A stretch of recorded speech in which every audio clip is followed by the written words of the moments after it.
စနေဂျူရဲ့နောက်ပြန်သွားမှုကြောင့်ဒီကမ္ဘာမှာပေါ့နော်မြန်မာနိုင်ငံအပါအဝင်နိုင်ငံတော်မှာဘာတွေဖြစ်လာနိုင်လဲဆိုတာလေးကိုပြောပြပေးမှာဒါပြောပြတင်တာကြာပြီဒါပေမဲ့ဆရာမမအားသေးလို့ခုမှတင်ပေးရတာအဲ့ဒီစနေဂျူနောက်ပြန်သွားရင်ဒီဇူလိုင်လ29ရက်နေ့နဲ့စပြီးတော့နောက်ပြန်သွားမှာဒီဇင်ဘာလဆန်းအထိ4လကျော်ကြာမြင့်မှာဖြစ်တယ်အဲ့4လအတွင်းမှာဒီတက်ရှိတက်မဲ့ကဘာနဲ့အဝမ်းမှာဖြစ်ပေါ်မဲ့ဟာတွေဖြစ်လာမဲ့အရာတွေကိုဆရာမပြောပြပေးမှာအဲ့ဒီပြောပြပေးတဲ့အတွက်ကြောင့်ကြိုရှောင်လို့ရတယ်ကြိုပြီးပြင်ဆင်လို့ရတယ်ဆိုတဲ့အကြောင်းကိုပြောပြချင်တာเนาะအဲ့တော့အဲ့ဒီမပြောပြခင်မှာတချို့ကြရင်ဆရာ comment တွေအောက်မှာရေးထားတာလေးရှိတယ်ပေါ့နော်ဘာတစ်ခုမှကောင်းတာမရှိမကောင်းတာကိုမကောင်းတာပဲဟောပေးရကောင်းတာလို့ဟောပေးလို့မရဘူးအဲ့တော့ပြောချင်တာဒီဟိုဘီရင်ပညာမှာပေါ့တန်ဋိဌပြက်ကလေးကိုကြည့်ရဆိုလို့ရှိရင်တန်ဋိဌမှာဟိန္ဒူအိန္ဒိယတန်ဋိဌပြက်ကလေးရှိတယ်လို့မြန်မာတန်ဋိဌပြက်ကလေးရှိတယ်အမေရိကန်ပြက်ကလေးရှိတယ်အဲ့တော့ဆရာမတို့တွေအများဆုံးအသုံးများတာအိန္ဒိယပြက်ကလေးကိုယူပြီးတော့ဟောတာများတယ်နောက်တစ်ခုကဒီခုဆရာမတို့ဒီရန်ကုန်မြို့မှာမွေးတာနဲ့နေမှာမွေးတာနဲ့ဟလာအဲ့ဒါလေးတွေလည်းကွာခြားချက်လေးတွေရှိတယ်အဲ့ဒါကြောင့်ကွာခြားတဲ့အကြောင်းတရားလေးနဲ့ပတ်သက်ပြီးတော့ဟိုတူးတောက်ချင်းစီနဲ့မတူညီနိုင်တာတွေကိုလည်းပြောပြတာဖြစ်တယ်အဲ့တော့တချို့နက္ခတ်ဆရာတွေကဂျိုသွားတွေကိုအဓိကထားပြီးဟောပြပေးတာဂျိုသွားကောင်းမကောင်းကိုဟောပြပေးတာဟလာဘာဝတို့စက်တန်တို့ဆိုရင်ဆရာမတို့ဆိုလို့ရှိရင်ဂျိုသွားတွေနဲ့ယာဒီခွင်နဲ့ကိုတွဲပြီးတော့ဟောပြပေးတာတချို့ဆရာတွေကြာလို့ရှိရင်ဘာဝတွေလက်တန့်တွေဆိုတာစက်တွေပေါ့အဲ့ဒါတွေနဲ့ကြည့်ပြီးဟောပြပေးတာအဲ့တော့အခုဆရာမဟောတာကြတော့ဂျိုသွားပြက်ကလေးရဲ့နော်နောက်တစ်ခါဂျိုတွေရဲ့တွာလာမှုနှုံးရဲ့ဂျိုတွေနဲ့ပတ်သက်ပြီးတော့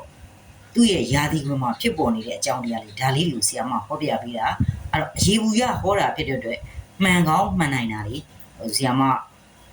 ပြောချင်တာပေါ့နော်80ရာခိုင်နှုန်းလောက်တော့အနေထားလေးတွေရှိပါတယ်အဲ့တော့ဒါကြောင့်မလို့ပြောချင်တာတယောက်နဲ့နက္ခတ်ပင်ဆရာချင်းဟိုမတူညီတာလေးတွေရှိတာကိုဆိုတဲ့အကြောင်းပြောပြချင်တာအဲ့တော့အခုစနေရထိုတွားတဲ့အကြောင်းလေးကိုဆက်ပြီးပြောပြမယ်စနေရထိုတွားတဲ့နောက်ပြန်တွားတယ်ဆိုတဲ့အကြောင်းတရားကလည်းတစ်ဖက်ဥမာအမြင်နဲ့နက္ခတ်ဆရာကြီးအမြင်နဲ့ကြည့်မယ်ဆိုရင်တစ်ဖက်ကဘာရှိလဲဆိုရင်ဟိုပေါ့နော်ဂျိုကြီးကတွားတာမဟုတ်ဘူးသူဆရာမတို့ကဘာကြီးကသွားနေရပေါ့နော်လှဲ့လဲနေတာပေါ့အဲ့လဲနေတဲ့ဘေးနားမှာဒီစနေဂျိုကနောက်ကိုသွားနေတဲ့ပုံစံမျိုးဖြစ်နေတယ်အဲ့လိုမျိုးတချို့ဆရာတွေရဲ့အမြင်ဒီဘက်ကညာမတို့လည်းမြင်တာကတမျိုးမြင်တာပေါ့နော်အဲ့ဒါလေးပြောပြချင်တာစနေဂျိုကြီးနောက်ပြန်သွားတဲ့လူရှင်ဘလူတွေအနေတွေကြုံတွေ့နိုင်တယ်ကဘာနဲ့အဝမ်းမှာဘလူပေါ့နော်ကဘာဝမ်းမှာစစ်မက်တွေဖြစ်ပွားတာခေါင်းဆောင်ကြီးခဲ့ပိုင်းနေအစင်မပြေတာတယောက်နဲ့တယောက်ပေါ့အဲ့လိုအကြောင်းတရားတွေနဲ့ပတ်သက်ပြီးတော့ပြောပြပေးပါအဲ့တော့တက်ရှိတက်မဲ့အားလုံးရဲ့ဖြစ်ပေါ်လာမဲ့အန္တရာယ်ကိုကြိုပြီးပြောပြပေးတဲ့အတွက်ကြိုတင်ရှောင်လို့ရတယ်ဆိုတဲ့အကြောင်းလေးပြောပြပေးတာเนาะအဲ့တော့ဒီစနေဂျိုကြီးနောက်ပြန်သွားလို့ရှိရင်ဘာကဘာမှာဘာတွေဖြစ်လာမလဲနံပါတ်1အချက်ကဆရာမတို့ရာသီဥတုတွေဖောက်ပြန်လာမယ်ရေဘေးမီးဘေးငလျင်ဘေးတွေဖြစ်ပေါ်လာတက်ရှိတက်မဲ့တွေအားလုံးမှာဒီရေကြီးရေရှမ်းမိုးကြီးဓာတ်တွေတဘာဝဘေးအန္တရာယ်တွေကိုခံစားရမယ်စနေဂျူရဲ့ရဲခံမှုဖြစ်တယ်နောက်တစ်ခါအဲ့တော့တက်ရှိတွေရှိလို့ရှိရင်လည်းဘာတွေလုတ်တင်တယ်လဲဆိုတာကိုဆရာမပြောချင်တယ်တက်ရှိတွေမှာဆိုရင်ဘလို့အကြောင်းတရားတွေဖြစ်ပေါ်မှာစနေဂျူရဲ့သဘောတရားအတိတ်ကံဝစ်ကြွေးတွေနဲ့ပတ်သက်တာတွေကြံ့ကြာနှောင်နှေးမှုတွေနဲ့ပတ်သက်တာကိုစားပြုတယ်နော်ဒီခံနိုင်စွမ်းရှိဖို့ကုန်ခန်းနိုင်ဤခံနိုင်စွမ်းကုန်ခန်းတာတွေဟလာတရားတစ်ပေါင်နဲ့ပတ်သက်တဲ့ကိစ္စတွေဖြည့်ရှင်းရတာတွေလုပ်ငန်းတွေမှာဟန်တာနှောက်ရက်ကြံ့ကြာတာတွေကိုကိုစားပြုတယ်ဂရိကဝတ်တွေကိုလည်းကိုစားပြုတဲ့စနေဂျူရဲ့တဘာဝရှိတယ်အဲ့တော့ဒီစနေဂျူကောင်းရင်အခုပြောခဲ့တဲ့အကြောင်းတရားတွေကောင်းမယ်စနေဂျူဆိုးရင်အခုကြောင့်ပြောခဲ့တဲ့အကြောင်းတရားတွေဆိုးမယ်အဲ့တော့ infinity အပြန်အလှန်ပြန်ရှိတာပေါ့နော်အဲ့တော့စနေဂျူမကောင်းရင်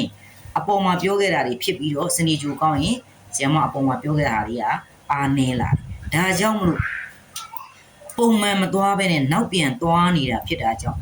လူတွေမှာဒေါသစိတ်မထိန်နိုင်တာတွေအတိတ်ကပြဿနာရက်တွေပြန်လဲပြီးပေါ်ပေါက်လာတာဖြည့်ရှင်းရတာမျိုးတွေကိုယ့်ရဲ့လုပ်ငန်းတွေမှာကြံ့ကြာနှောင့်နှေးမှုတွေဖြစ်တာတွေရှိနိုင်ပါတယ်အမှုဟောင်းပြဿနာဟောင်းယောဂဝေဒနာဟောင်းတွေလည်းပေါ်နိုင်တယ်လို့ဖြစ်လာနိုင်တယ်လို့ပေါ့နော်ဟ လူပြောမလဲစကားတွေပေးထားတဲ့ဂရီကိုတွေပြက်တာမျိုးတွေလည်းရှိတတ်တဲ့စနေဂျူရဲ့သဘောတဘာဝတွေရှိပါတယ်အဲ့တော့နံပါတ်1ချက်မှာစနေဂျူကအဓိကစနေဂျူretro သွားတဲ့အချိန်မှာဘာတွေလုပ်တင်တယ်လဲနေရအလုပ်ကိုင်းတွေပြောင်းရွှေ့တာအစ်စ်တိုးချဲ့လုပ်ကိုင်းတာဟလာလုပ်ငန်းတွေလုပ်ကိုင်းလို့မကောင်းသေးတဲ့ကိစ္စဖြစ်တယ်နောက်တစ်ခုကရေရှည်လုပ်ရမယ့်လုပ်ငန်းတွေဆိုရင်ဒီလိုမျိုးအခုစနေဂျူretro သွားနေတဲ့အချိန်မှာကိုကမလုပ်ပဲရက်တန့်ထားပြီးစောင့်ကြည့်နေတဲ့ကာလဖြစ်တယ်။လောင်းကစားနဲ့ပတ်သက်တဲ့ကိစ္စတွေဥပဒေနဲ့မလွတ်ကင်းတဲ့ကိစ္စတွေရှောင်တဲ့နဲ့ဖြစ်နိုင်မယ်ဆိုရင်အမှုခင်းတွေမဖြစ်အောင်ရှောင်တာအကောင်းဆုံးပဲဖြစ်ခဲ့ကြံ့ကြာမယ်ကိုကဆုံးရှုံးမှုတွေကြုံရတတ်တယ်။နောက်ပြီးတော့ကိုကဒီလူပေါ်မှာကျေးဇူးရှိတယ်။အဲ့လိုကျေးဇူးရှင်တွေပေါ်မှာကျေးဇူးတရားသိထပ်ဖို့လည်းလိုတယ်။နောက်ပြီးတော့ကိုလည်းကျမ်းမာရေး view site တင်တယ်။အဲ့တော့ငါတိငါတက်ဆိုတဲ့အစွဲကိုစွန့်လုပ်ပြီးတော့ဘာသာတရားကိုင်းဆိုင်တာမျိုးလေးတွေကိုယုံကြည်ကိုးဝယ်မှုဆိုင်ရာဘာသာတရားလေးတွေကိုကိုင်းဆိုင်ပြီးတော့ခေါင်းအေးနဲ့ဖြစ်လာတဲ့ကိစ္စတွေကိုဖြည့်ရှင်းတဲ့ကာလဖြစ်ပါတယ်ဒီလိုအစင်မပြေဖြစ်နေတာတွေများရင်သူကစိတ်တက်ကြလာမယ်ဒေါသတွေထွက်လွှဲမယ်အဲ့ဒါလေးကိုကစိတ်တည်ငြိမ်အောင်လေ့ကျင့်ခန်းစိတ်လေ့ကျင့်ခန်းလေးတွေလုပ်ပြီးတော့ဆောင်ရွက်နေထိုင်တဲ့စနေဂျိုရဲ့နောက်ပြန်သွားမှုတွေပါနော်အဲ့ဒါတွေကိုကိုတာဝန်ယူရမယ့်ကိစ္စတွေသူများကြွေးမြေကိစ္စတွေရှင်းစရာရှိတာတွေရှင်းရမယ်ကိုလှုပ်ထားတဲ့ကိစ္စကိုတာဝန်ယူရရတဲ့တတ္တိတွေရှိလို့ရှိရင်ဒီစနေဂျိုကအကောင်းအဆိုးမမြင်တော့ဘူးအကောင်းမြင်ရမယ်ဘာကြောင့်လဲဆိုတော့စနေဂျိုကြီးကဒီစနေဂျိုretro သွားတာလူသားတွေအပေါ်မှာဘဝသင်ခန်းစာတွေပေးတတ်တဲ့စနေဂျိုရဲ့နောက်ပြန်သွားမှုပါလားဆိုတာလေးကိုတိလာမှာဖြစ်တယ်ဒါကြောင့်မို့ဆရာမပြောချင်တာဒီစနေဂျိုနောက်ပြန်သွားရင်ကြောက်စရာမလိုဘူးလှုပ်ဆောင်တဲ့ကိစ္စတွေကိုလှုပ်ဆောင်မှာဘာသာရေးနဲ့ပတ်သက်တဲ့လူကလေးတွေလှုပ်ပါဖြစ်လာတဲ့ပြဿနာတွေကိုခေါင်းအေးနဲ့ဖြည့်ရှင်းဒေါသနဲ့မဖြည့်ရှင်းနဲ့အဲ့ဒါဆိုရင်စနေဂျိုကြီးဒီ retro သွားတဲ့ကိစ္စကလူသားတွေရဲ့အပေါ်မှာဘဝသင်ခန်းစာပေးတဲ့ဂျိုတလုံးလို့ပြောလို့ရတယ်အဲ့ဒါကြောင့်မို့ဒီစနေဂျို retro သွားနေတဲ့အချိန်မှာ9ရက်သားသမီးအားလုံးဘေးပရာတွေဝေးကွာပြီးတော့ဘဝသင်ခန်းစာကောင်းတွေရရှိပါစေလို့ဆရာမဒီနေ့ကနေဆုတောင်းပေးလိုက်တယ်